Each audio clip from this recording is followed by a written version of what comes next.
Oui, oui, après tout tombe comme un château de cartes. Bah ouais, bien sûr. Bien La Cour sûr. d'appel a traité 5 dossiers sur les accès au stade et le rapporteur public, sur ces 5 dossiers, a proposé au président de la Cour qu'il annule la DUP, c'est-à-dire les déclarations d'utilité publique.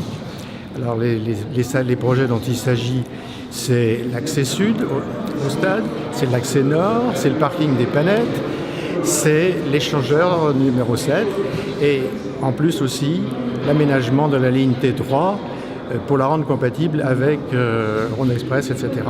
Parce que c'était un dossier dans lequel il y avait une grande utilité pour la desserte du stade et que cette utilité-là n'a pas été vraiment développée dans les notices.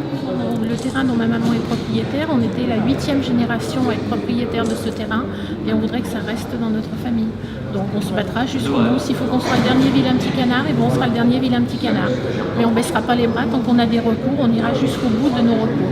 Dans ce dossier, nous avons eu beaucoup d'audiences sur des sujets divers.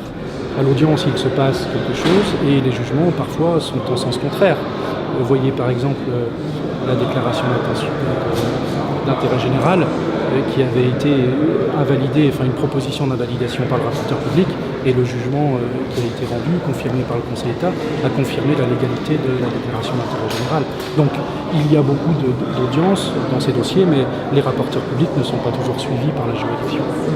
Et le fait de voir chaque jour ce stade se construire, ces infrastructures se construire, est-ce qu'à un moment ça casse pas le moral? Non, il faut que le moral reste entier, il faut qu'on se batte jusqu'au bout.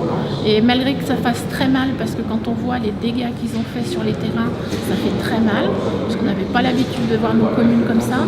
Et même pour les personnes qui sont voisins de cette voie nouvelle et qui vont ouvrir leurs volets maintenant sur des tas de terre, puisqu'il y aura des tas de terre de 4,50 m de haut, et c'est la seule vue qu'ils auront par rapport à la vue qu'ils avaient avant. J'estime que même par rapport à ces gens-là, il faut qu'on continue à se battre. Alors, l'intérêt général a été évoqué et à plusieurs reprises confirmé, que ce soit pour le stade lui-même ou que ce soit pour les infrastructures qui servent à sa desserte. Donc l'intérêt général dans ce dossier ne fait aucun doute pour le rapporteur.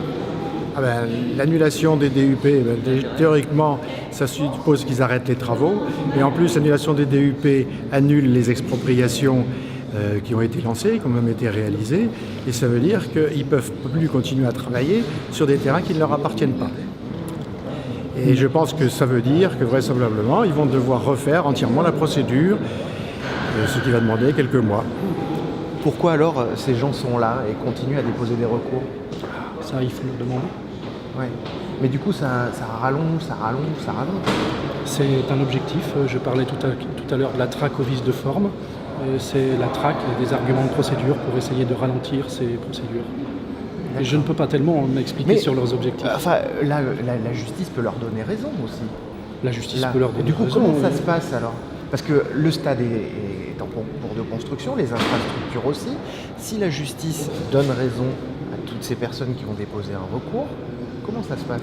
Si la justice donne raison, d'abord, il faut que la justice donne raison, et ce n'est pas sûr. Je vous ai expliqué que lors des audiences, les avis des rapporteurs ne liaient pas la juridiction. Le juge peut très bien s'écarter de l'avis, de la proposition du rapporteur public. Donc pour répondre à votre question, il faut attendre l'arrêt. Ensuite, une fois qu'un arrêt est rendu, il y a plusieurs solutions. Soit vous le contestez devant le Conseil d'État, soit vous relancez les procédures, soit vous faites les deux. Ça peut être sans fin. Ça peut être sans fin, oui, jusqu'à ce qu'un vice, plus aucun vice n'existe et ne soit caractérisé par la juridiction. À partir du moment où l'intérêt général d'un projet est acquis, il y aura une fin. Il y a eu des changements à la mairie à Dessines et à Chassieux. Ces deux mairies étaient tenues par des municipalités de gauche, socialistes, et avec les élections, la majorité a basculé.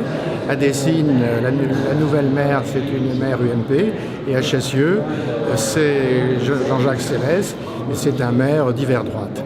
Donc les affaires du stade ont contribué à ce basculement de majorité dans ces deux mairies. Comme je vous dis, il y a des constructions qui ont été faites, le grand stade existe, il est en cours, les infrastructures également. Si la justice finit par donner raison à toutes ces personnes qui contestent la légalité de ces constructions, qu'est-ce qui va se passer?